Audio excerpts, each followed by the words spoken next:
Hey guys, welcome back to Form. This is the second part to the human blueprint that we were talking about in the previous video. I'm gonna quickly go on an overview of what the human blueprint is. It's not something that has been specifically, defined. This is my interpretation. Disclaimer, I'm not a psychologist. So please, if you're looking for psychological advice, this is not the space. But if you're looking for practical, applied ways of, a whole lot of different forms of knowledge, like manifestation, quantum leaping, or spiritual practices that can go with you as really easy and applicable tools, then you can look at this. Okay, so let's look at the human blueprint. This is it. Here you are. You have 3 sections. Your energetic core, which are your emotions. You have your self-concept and self-construction, which are the actions that you take. So, I want to talk about self-concept. So, if we're thinking about a landscape, we're thinking about the ocean, all of that movement, all of that power, everything that happens in nature, that is energy. That is your energetic core, that is who you are internally, and it comes from, your ancestors, your DNA, your experiences. We do know that DNA can be changed throughout your life. You can start out as a very specific person, and then by the end of your life, your DNA will be completely different. It's changed because of cortisol, life experiences. It's really fascinating. But then, what exactly is self-concept? Because if you can't really control your emotions, which you can, you can over time. Self-concept is the structure you build for yourself to lead yourself over to success. It's like the boat. It's the foundation. It's what you float on. It's the type of vehicle that you use to get yourself to a specific destination. Self-concept is a really interesting name because there are so many different ways of calling it, like a belief system or assumptions, automatic assumptions that you have about yourself or the world or relationships or every single aspect of your life. So basically the stories that you firmly internally believe, so you're subconscious.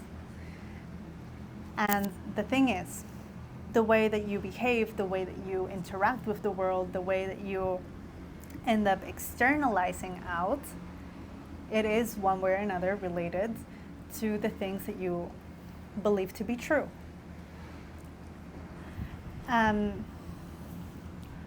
So as a past journalist, I had very specific beliefs about the world, and because I was working as a human rights journalist focusing on women's stories for 4 years, I really focused a lot on all of these tragedies and painful stories that were happening in the world. And as someone who is really sensitive and really cares, I desperately wanted to make an impact. But the interesting thing about this experience is that I wasn't too clear on what my values and my core needs were. So I know that a big value and a big need for me has always been to be able to share and communicate and impact. It's something that drives me and really, really guides me. But it wasn't until learning a lot about self-censorship and actually being able to, uncover all of these layers of beliefs and fears that were actually kind of like squishing me down, making me feel smaller. So something about self-concept and the type of programming that you've believed is that, first of all, your brain is designed to keep you safe. So whatever it is that you learned as a kid, as a teenager, as a young adult, is one way or another leading the show. It also comes from, family beliefs, societal beliefs, sometimes depending on where it is that you grew up in the world. But to be perfectly honest, there is nothing that you cannot address. And this is what makes self-concept really interesting and really fascinating, because through all of the stories that you tell yourself about the world,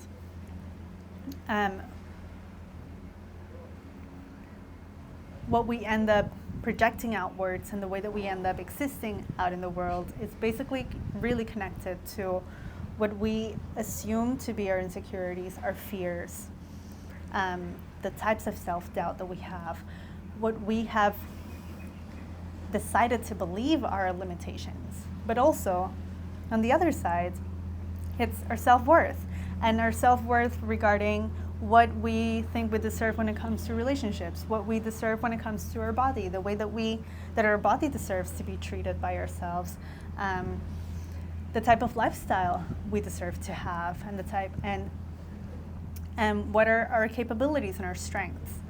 So in all of this, it is to say that it is a practice of self-accountability and deciding who it is that you are and who it is that you will be. I've seen, there are many different, sorry, my eyes are itching. There are many different ways of applying this. In modern social media times, you can find the law of attraction, robotic repetition, affirmations,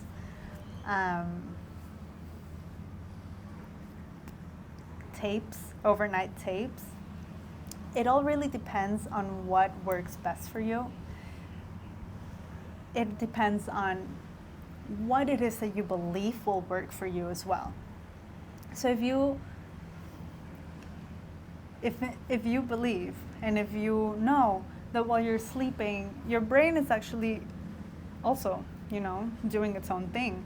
You're having dreams, you're having thoughts, you're having feelings that pop up. That's where, nightmares or visions come from. All of these things, these all come from who you are internally, your desires, the things that are happening in your internal landscape, in your emotional world, in your core. They manifest as images. So a great tool in this case is to actually look through what your stories are, what your self-concept is, and to address the type of things that you would need to be and reinforce in order to be able to move through life the way you want to. If you're into repetition, a great way to do it is to just keep on, saturating your mind. You could do that at night as well. It's really a practice of going, okay, this is what I'm deciding will happen now for myself, for my inner world, for who I am inside, and anything else that comes up is just a form of self-doubt and fear.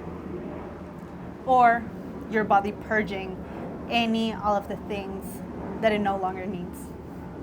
So the key to this is to identify the life that you want in any of the areas of your life and to create a normalized experience of it. So to make your brain realize that what it is that you're assuming or building for yourself with your new set of beliefs is actually normal. It's not weird. And it shouldn't be. Also,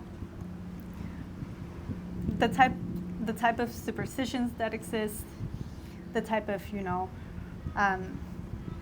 sayings or assumptions or stories that we keep on hearing perpetrated, in our current media, or the way people refer to relationships. None of those things need to be true for you. Yeah, they really don't. It can be a lot easier to rely on the stories that the environment around us accepts as true. But the second you start doing that, you are also in a way giving away your power. And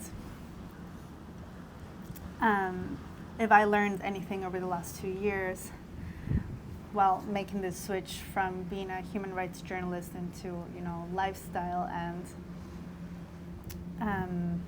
health, is that you really need to be very honest with yourself about what it is that you want. Because it's very easy to allow other people to decide what is best for you, especially when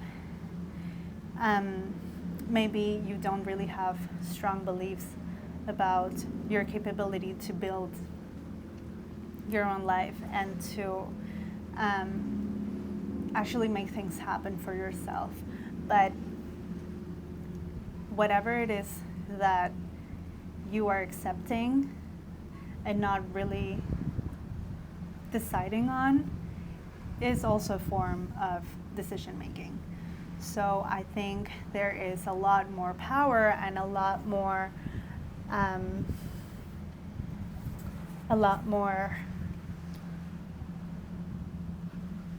value in being able to go, okay, this is the type of relationship I want. This is the type of career I want. This is the type of lifestyle that I know I can give to myself. So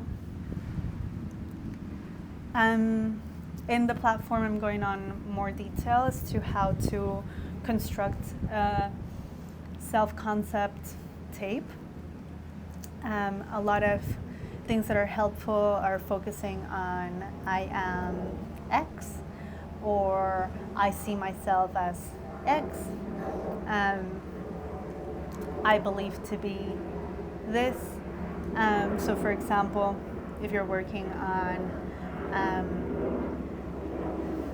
self-concept about your body, you can straight up go, I am someone who keeps a healthy relationship to my body. I am someone who loves the way that I look.